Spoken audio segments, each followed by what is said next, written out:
Olá, meus nobres irmãos, a paz do Senhor Jesus.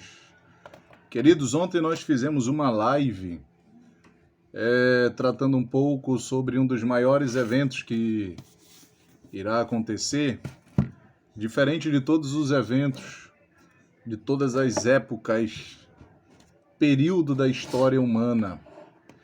Esse evento chama-se o arrebatamento da igreja. E a gente pôde falar um pouco sobre uma das características do arrebatamento, se será secreto, se não será secreto. Bom, nós acreditando respeitosamente, respeitando a linha ou o ponto de vista dos irmãos pós-tribulacionistas, respeitamos a ideia de que a igreja passará pela grande tribulação, mas sou pré-tribulacionista e creio com base em alguns textos, e ontem eu expus tanto no Antigo, tanto no Novo Testamento, os motivos pelas quais a igreja não passará pela grande tribulação e porque o arrebatamento também será secreto. E eu quero falar um pouco sobre quais são os motivos do arrebatamento. Quero dar continuidade, irmãos. Você que gosta de Bíblia, tem interesse por aprender sobre os assuntos relacionados ao fim do tempo, eu quero que você venha comigo, venha conosco, para nós aprendermos um pouco mais da palavra de Deus. O tema de hoje é quais são os motivos do arrebatamento, por que Jesus arrebatará a sua igreja, com que propósito, com que base bíblica Jesus arrebatará a sua igreja. Glória a Deus. Para isso nós precisamos ir para João, capítulo de número 14, por gentileza.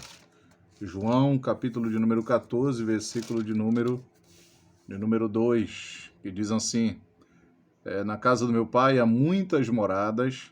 Se não fosse assim, eu vou-lhe teria dito, pois vou preparar-vos lugar. Queridos, o primeiro motivo pela qual o Senhor Jesus arrebatará a sua igreja, o primeiro motivo é morar na casa do pai com o noivo. Na tradição judaica, no judaísmo antigo daquela época, era muito comum o noivo se mostrar interessado, e um dos interesses do noivo, um dos posicionamentos do interesse do noivo era justamente de ir tratar sobre o noivado e sobre o casamento na casa do pai da noiva. E ali havia 3 etapas do contrato do noivado ou do casamento. Primeiro, quando o noivo chegava até a casa do pai da noiva, ele levava sempre um presentinho para o pai da noiva. E aí o noivo também levava um presente também para a noiva, né? E vice-versa, a noiva também dava a ele um presentinho, uma lembrança, né? E a parte final, a terceira parte final do noivado, do posicionamento do noivo, era o fechamento do contrato. Ou seja, o noivado é uma aliança entre um homem e uma mulher, entre uma mulher e um homem, e vice-versa. É por isso que eu tenho um ponto de vista acerca do noivado, que o noivado, à luz da Bíblia, principalmente no judaísmo, era tratado como se fosse já um casamento. Por mais que o noivo passasse um ano trabalhando na casa do seu pai, preparando toda uma estrutura para buscar a sua amada, a sua noiva, para ser sua esposa, mas a noiva se comportava, se posicionava na casa do pai e na sociedade da época, no meio da vizinhança, como uma esposa, como uma mulher casada, irmãos. Isso é no judaísmo. Trazendo para os nossos dias, nos dias de hoje, estamos vivendo um período de escassez espiritual, de abandono da fé, e principalmente de falta de zelo, de respeito pelas coisas do noivo, não é isso? Pelas coisas do noivo. Uma parte da noiva vivendo como se fosse uma mulher que sem compromisso, sem responsabilidade, né? Como se nunca tivesse feito uma aliança, um pacto, um compromisso, e um compromisso eterno, mas vive como se não fosse comprometida para com o noivo. Mas a igreja que é a noiva do Cordeiro, ela está sim preparada.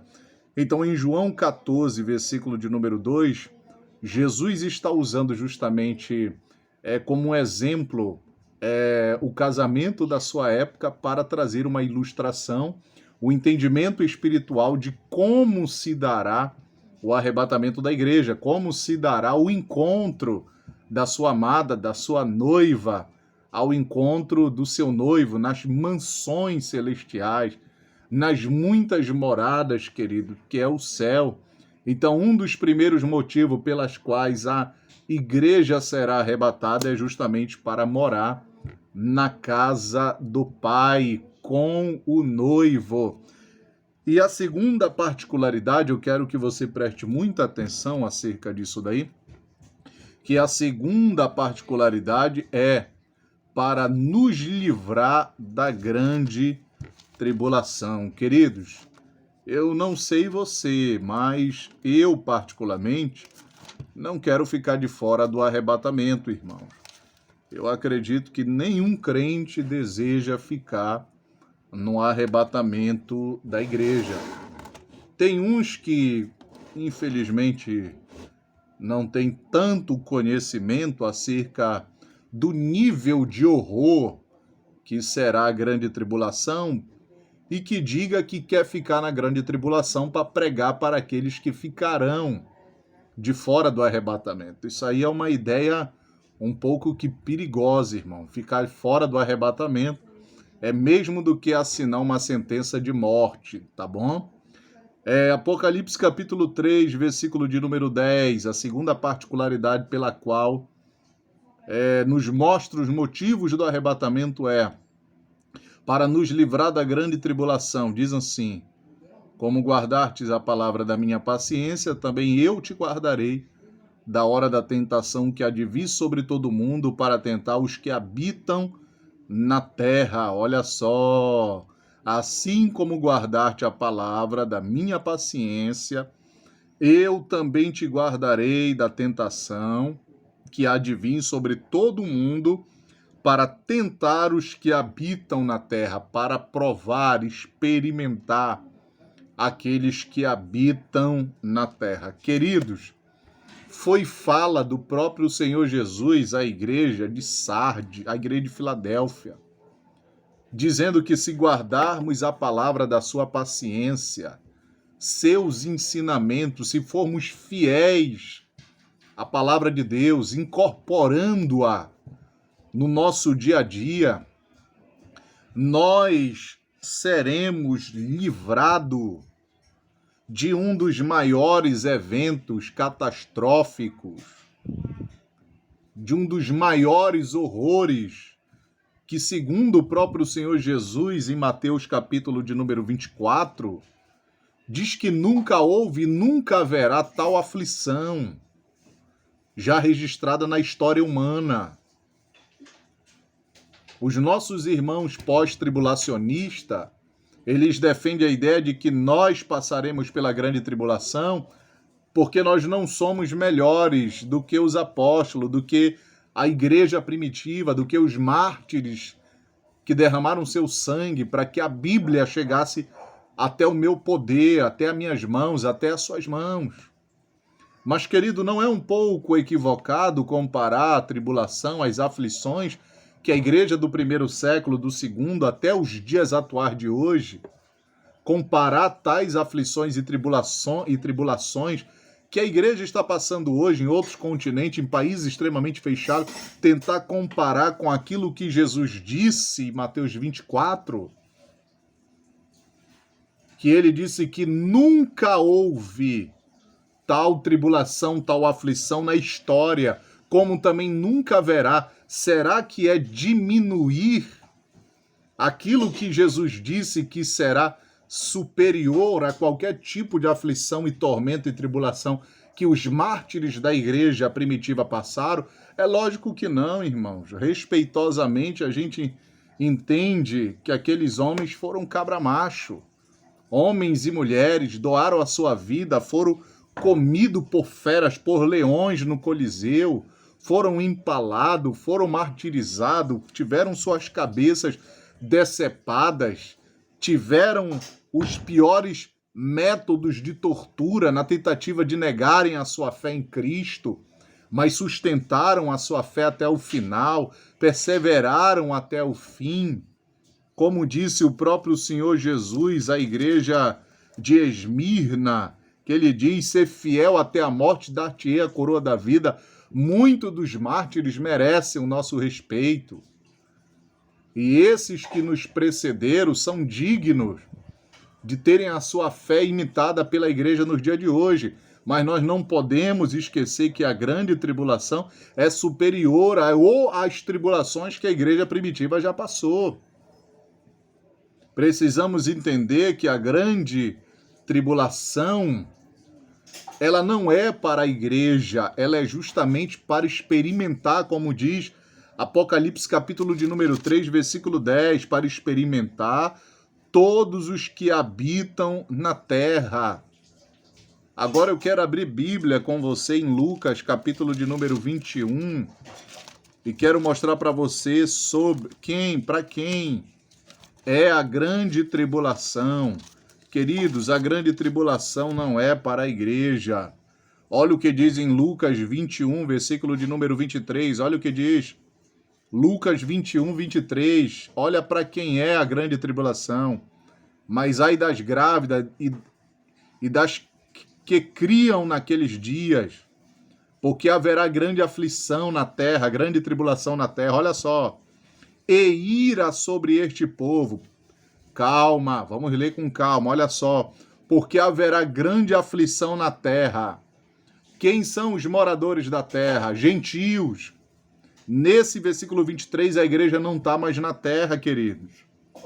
Tá? Quem estará na terra é apenas o povo gentil e judeus. Tá? A nação judaica, os judeus, os israelenses, estarão e experimentarão a grande tribulação com todos aqueles que rejeitaram a verdade de Cristo. Todos que rejeitaram a graça de Jesus. Todos que rejeitaram o evangelho, endureceram o seu coração. Aleluia! Que fecharam a porta para a igreja, fecharam a porta do seu coração para o evangelho. Esses passarão pela grande aflição, como está no versículo de número 23, porque haverá grande aflição na terra, ou seja, gentios, e ira sobre este povo. Perceba que Jesus está dizendo sobre este povo e para quem ele se dirige. O seu direito de fala, a fala de Cristo, quando ele diz ira sobre este povo, ele está falando dos judeus. Está falando dos judeus. Então, um dos motivos pelas quais a igreja será arrebatada é porque a grande tribulação não é para a igreja, queridos. E a grande tribulação é justamente para dois povos, gentios e judeus. Oh, glória! A tribulação não é para você. Aleluia!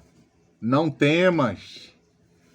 E eu quero aqui justamente também exortar você para que você não tenha medo, porque tem pessoas que quando quando estão lendo Apocalipse, o livro do Apocalipse, a texto relacionado ao fim dos tempos, as pessoas têm medo. Queridos, a igreja não deve ter medo, a igreja deve se alegrar. Porque todos os sinais que estão acontecendo nos dias de hoje, as dores da grávida, a qual a igreja ainda participa nas dores da grávida, conforme Mateus capítulo 24, versículo 8, é justamente os sinais para a igreja se alegrar. De que seu Redentor está vindo, de que seu resgatador está vindo.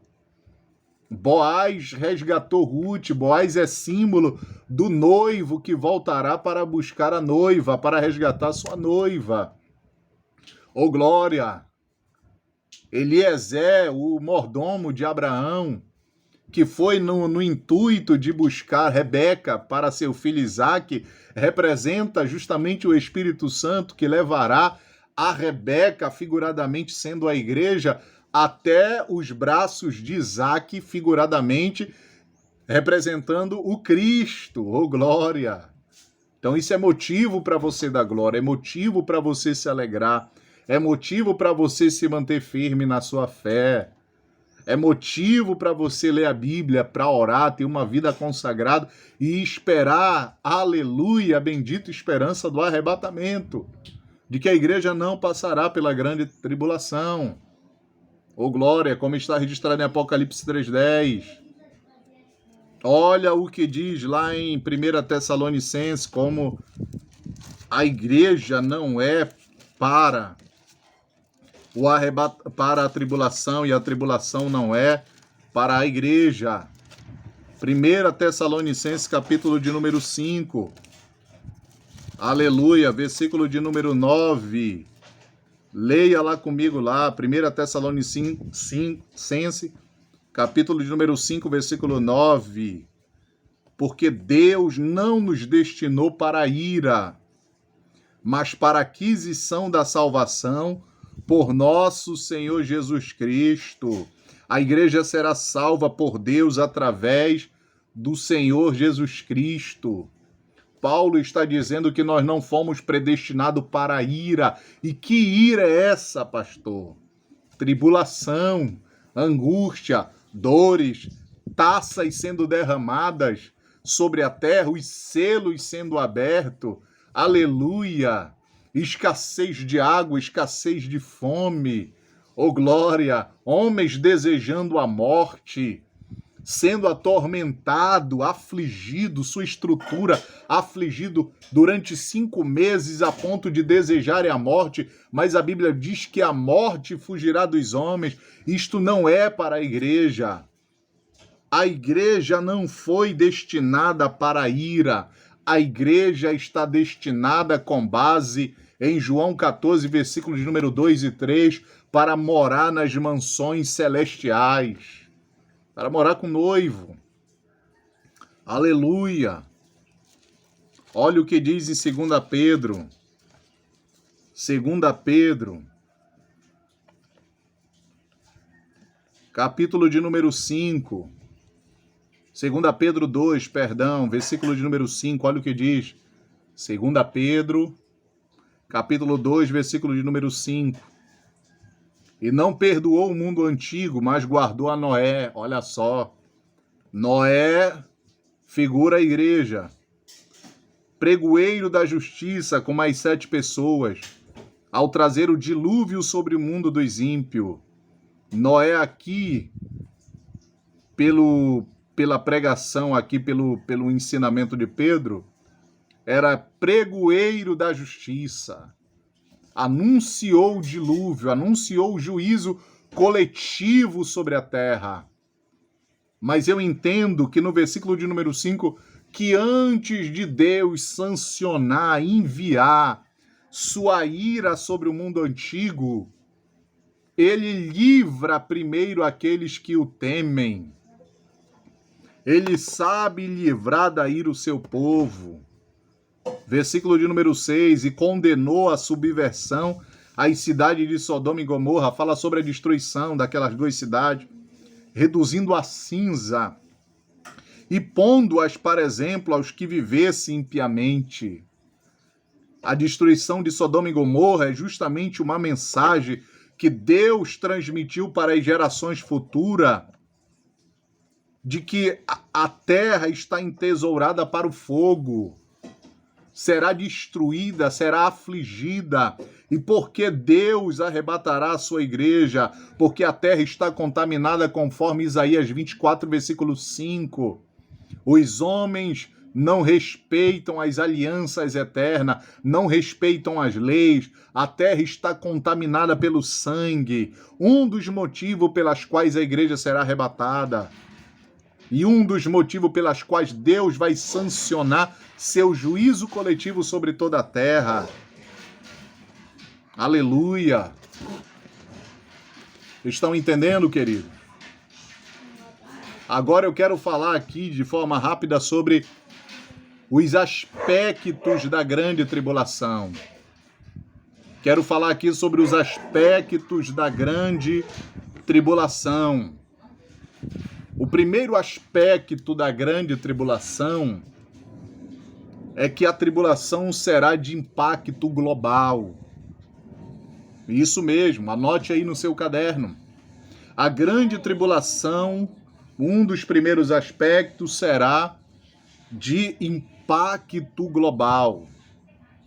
Apocalipse, capítulo de número 3, versículo de número 10, que diz: como guardastes a palavra da minha paciência, também eu te guardarei da hora da tentação, que há de vir sobre todo o mundo para tentar os que habitam sobre a terra, para vir sobre todo o mundo.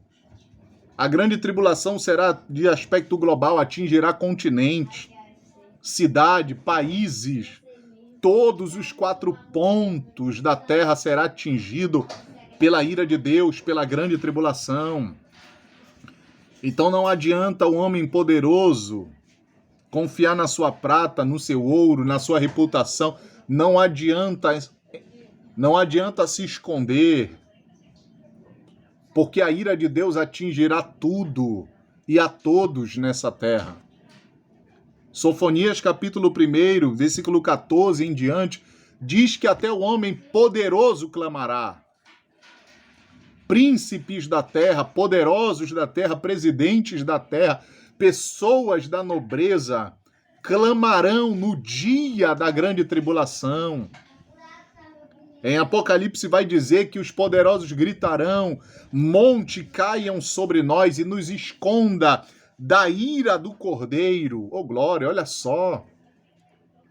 Um dos aspectos da grande tribulação é que ela será de aspecto global. Aleluia, impacto global. Vai atingir cidades, nações, continentes. O mar se voltará, os homens desmaiarão de espanto. Primeiro aspecto será de impacto global. Segundo aspecto da grande tribulação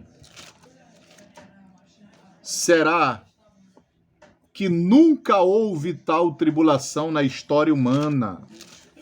O segundo aspecto da grande tribulação é que nunca houve tal tribulação na história humana.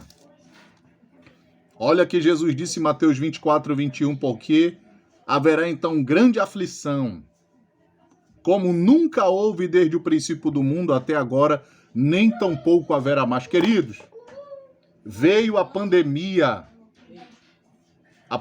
estourou, aterrorizou o mundo se espantou, as pessoas se trancaram no lockdown, a mídia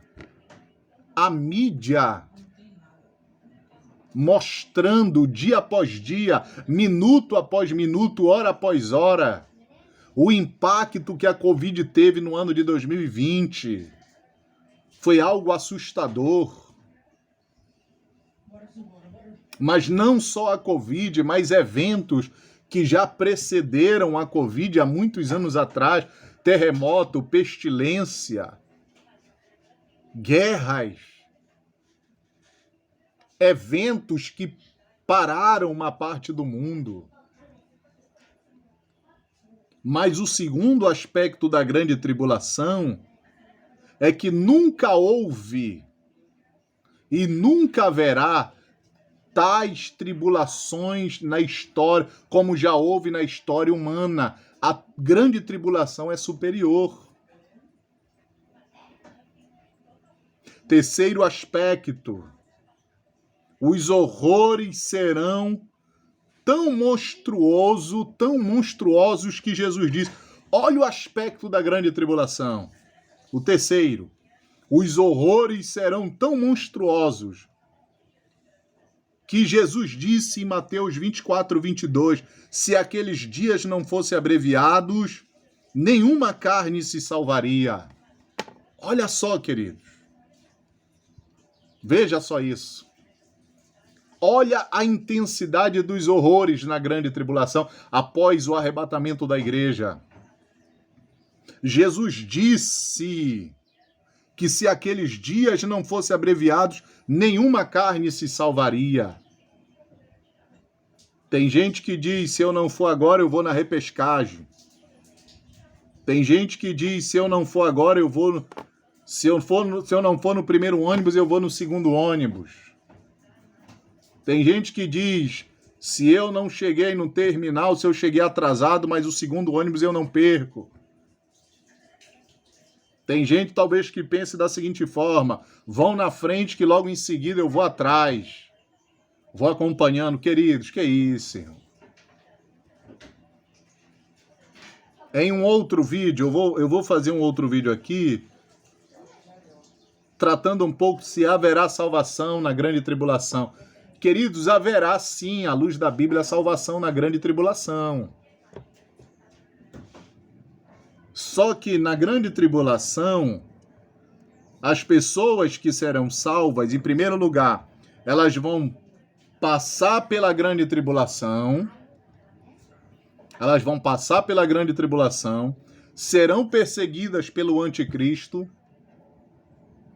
Se você pensa que pessoas, lideranças que já passaram na história humana, como imperadores, como governantes, foram tiranos e cruéis, que devastaram nações, oprimiram nações, queridos, o anticristo será superior a tudo isso.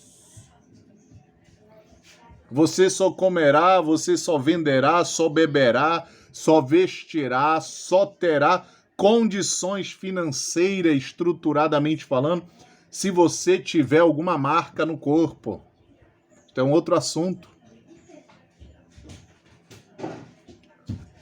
Pensa num projeto experimental que foi colocado em pauta, em uso, na pandemia, como uma forma de prender e de segurar a massa populacional, o mundo, como um auxílio. Para você comer, beber, plantar, para você desenvolver alguma coisa, você precisa do dinheiro. Não é isso? Quando surgiu o auxílio, desde o catador de lixo até os demais condições para receber o seu auxílio, teria que fazer o quê? Teria que passar por um cadastro para poder receber. E ninguém percebeu isso. Muitos não perceberam isso. Mas sabe o que é isso? Tudo isso daí é uma preparação para aquilo que vai acontecer na grande tribulação. Você só comerá, só vestirá se você tiver a marca. E aqueles que rejeitarem a marca são judeus e alguns gentios que aceitarão Cristo. Aleluia! Esses serão perseguidos, mortos e torturados e mortos. Terão a sua salvação através do derramamento do seu sangue. E aí? E nós estamos no período da graça, irmão. Tem como um crente sobreviver a algumas dificuldades. E tem crente que murmura demais. Tem gente que tem uma vida boa, crente que tem uma vida boa, não estão com a faca no pescoço, com a pistola na cabeça. Não estão sendo ameaçados de terem suas contas removidas, seu dinheiro bloqueado. Estão vivendo bem, ainda reclamam. Acham que ainda não tem como viver como cristão. E ainda querem ficar de fora do arrebatamento. Queridos, ficar de fora do arrebatamento é assinar uma sentença de morte. Jesus disse que os horrores da grande tribulação serão tão monstruosos que ele disse, se aqueles dias não fossem abreviados, nenhuma carne se salvaria. Oh, glória! Quarto aspecto da grande tribulação e pela qual a igreja será arrebatada, será um dia de angústia. Sofonias, capítulo 1, versículo de número 14. Sofonias 1, versículo 14, que diz: o grande dia do Senhor está perto e se apressa muito. O dia do Senhor, e olha só, pega aí, amargamente chamará ali o homem poderoso, ou clamará ali o homem poderoso. Aquele dia é um dia de indignação. Olha os horrores da grande tribulação. Aquele dia é um dia de indignação, de angústia, de ânsia, dia de alvoroço, de desolação, dia de trevas, de escuridão, dia de nuvens e de densas trevas. O sol não brilhará mais. Aleluia. Dia de trombeta, de alarido contra as cidades fortes e contra as torres fortes. O versículo 17. Angustiarei os homens e eles andarão como cego, porque pecaram contra o Senhor, rejeitaram o seu evangelho. Seu sangue se derramará como pó e sua carne como esterco. Nem sua prata nem seu ouro os poderá livrar no dia do furor do Senhor, mas pelo fogo do seu zelo toda a terra será consumida.